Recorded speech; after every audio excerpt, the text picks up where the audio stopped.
Hi ಎಲ್ರಿಗೂ ನಮಸ್ಕಾರ. Welcome back to my channel. ಇವತ್ತೊಂದು ಹೊಸ ರೆಸಿಪಿ ಜೊತೆ ಬಂದಿದ್ದೀನಿ. ಅದೇನಂದರೆ ಒಂದು ಸೂಪರ್ ಟೇಸ್ಟಿಯಾಗಿರೋ ಪನ್ನೀರ್ ಮಸಾಲ ಮಾಡೋಣ. ಇದನ್ನು ಮಾಡೋದಕ್ಕೆ ನಾನು ಇಲ್ಲಿ ಒಂದು 200 ಗ್ರಾಮ್ಸ್ ಅಷ್ಟು ಪನ್ನೀರನ್ನ ತೊಗೊಂಡಿದ್ದೀನಿ.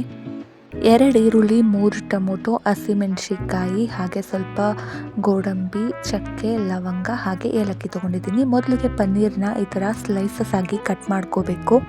ನಿಮಗೆ ಯಾವ ಸೈಜ್ ಬೇಕೋ ಆ ಸೈಜಿಗೆ ಕಟ್ ಮಾಡ್ಕೋಬೋದು. ಆಮೇಲೆ ಒಂದು ಪ್ಯಾನ್ಗೆ ಸ್ವಲ್ಪ ಎಣ್ಣೆ ಹಾಕಿ, ಎಣ್ಣೆ ಬಿಸಿ ಆದಮೇಲೆ ನಾವು ಕಟ್ ಮಾಡಿ ಇಟ್ಕೊಂಡಿರುವಂತಹ ಪನ್ನೀರನ್ನ ಅದಕ್ಕೆ ಹಾಕಿ ಫ್ರೈ ಮಾಡ್ಕೋಬೇಕು. ಹೀಗೆ ಪನ್ನೀರನ್ನ ಫ್ರೈ ಮಾಡೋದ್ರಿಂದ ಪನ್ನೀರ್ ಟೇಸ್ಟ್ ಚೆನ್ನಾಗಿರುತ್ತೆ.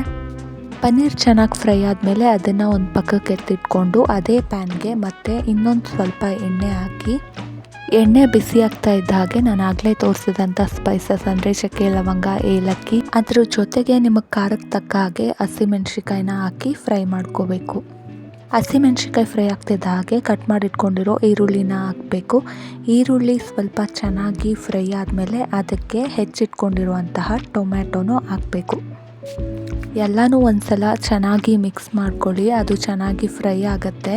ಈಗ ಅದಕ್ಕೆ ನಾವು ಆಗಲೇ ಇಟ್ಕೊಂಡಿದ್ವಲ್ಲ ಗೋಡಂಬಿನ ಹಾಕಬೇಕು. ಹಾಗೆ ಸ್ವಲ್ಪ ಉಪ್ಪು, ನೀಟಾಗಿದೆಲ್ಲ ಫ್ರೈ ಆಗಲಿ ಅನ್ನೋ ಕಾರಣಕ್ಕೆ ಸ್ವಲ್ಪ ಅರಿಶಿಣದ ಪುಡಿನ ಸೇರಿಸ್ಬೇಕು. ಸ್ವಲ್ಪ ರೆಡ್ ಚಿಲ್ಲಿ ಪೌಡರ್.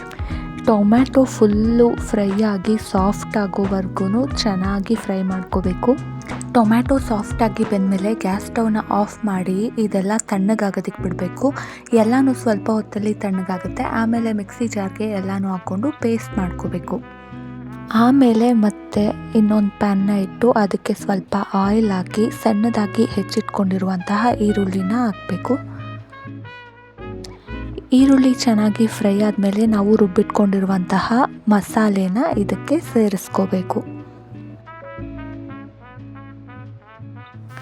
ನೋಡಿಕೊಂಡು ನಮಗೆ ಎಷ್ಟು ಗಟ್ಟಿ ಬೇಕೋ ಅಷ್ಟು ನೀರನ್ನ ಕೂಡ ಆ್ಯಡ್ ಮಾಡ್ಕೋಬೇಕು.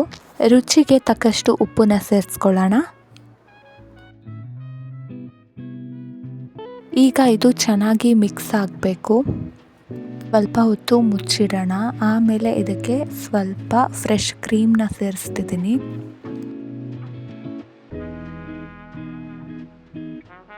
ನಾರ್ಮಲ್ ಪನ್ನೀರ್ ಮಸಾಲಾಗೂ ಇದಕ್ಕೂ ಏನು ಡಿಫ್ರೆನ್ಸ್ ಅಂದರೆ ನಾನೀಗ ಸ್ವಲ್ಪ ಮೊಸರನ್ನ ಹಾಕ್ತಿದ್ದೀನಿ. ಮೊಸರು ಹಾಕೋದ್ರಿಂದ ಟೇಸ್ಟ್ ಸ್ವಲ್ಪ ಚೆನ್ನಾಗಿ ಬರುತ್ತೆ. ಎಲ್ಲ ಮಿಕ್ಸ್ ಆಗಿ ಇದು ಸ್ವಲ್ಪ ಬಾಯ್ಲ್ ಆದಮೇಲೆ ನಾವು ಆವಾಗಲೇ ಫ್ರೈ ಮಾಡಿ ಇಟ್ಕೊಂಡಿರುವಂಥ ಪನ್ನೀರನ್ನ ಇದಕ್ಕೆ ಸೇರಿಸ್ಬೇಕು. ಒಂದ್ಸಲ ಚೆನ್ನಾಗಿ ಮಿಕ್ಸ್ ಮಾಡಿ ಒಂದು 5 ಮಿನಿಟ್ಸ್ ಇದನ್ನು ಚೆನ್ನಾಗಿ ಕುದಿಸ್ಕೊಂಡ್ರೆ ಸಾಕು. ಸೂಪರ್ ಟೇಸ್ಟಿಯಾಗಿರುವಂತಹ ಪನ್ನೀರ್ ಮಸಾಲ ರೆಡಿಯಾಗಿರುತ್ತೆ. ಇದನ್ನು ನೀವು ಚಪಾತಿ, ಪೂರಿಗೆಲ್ಲ ತಿನ್ಬೋದು, ಚೆನ್ನಾಗಿರುತ್ತೆ. ನಾನಿವತ್ತು ಇದ್ರ ಜೊತೆಗೆ ಚಪಾತಿ ಮಾಡ್ಕೊತಿದ್ದೀನಿ.